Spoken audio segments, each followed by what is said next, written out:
Αυτή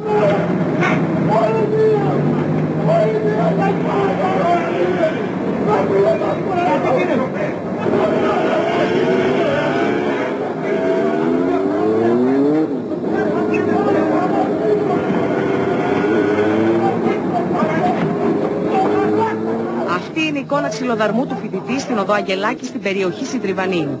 Ο νεαρός ζητά απεγνωσμένα βοήθεια. Προσέξτε τώρα πως οι ένστολοι αστυνομικοί παρακολουθούν να το χτυπούν ανηλαιώς, χωρίς να κάνουν κάτι για να προστατεύσουν τον άτυχο φοιτητή.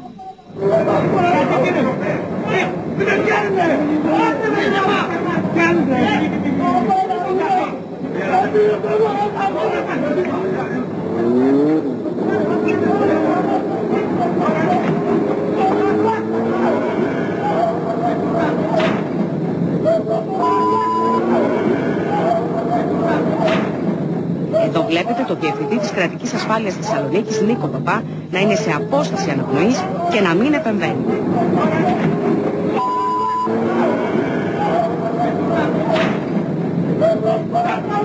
Κάποιοι μάλιστα που δεν φαίνεται να είναι διαδηλωτές κρύβουν τα πρόσωπά τους με μαντίλι και στείλουν ένα τείχος με τα σώματά τους ώστε να μην έχουν εικόνα οι τηλεοπτικές κάμερες.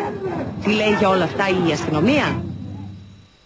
Ο 24χρονος στη θέα των αστυνομικών και επιχειρώντας προφανώς να διαφύγει, έπεσε αρχικά σε σταθμευμένο μοτοποδήλατο και στη συνέχεια σε τζαρτινιέρα που υπήρχε στο σημείο, με αποτέλεσμα να τραυματιστεί.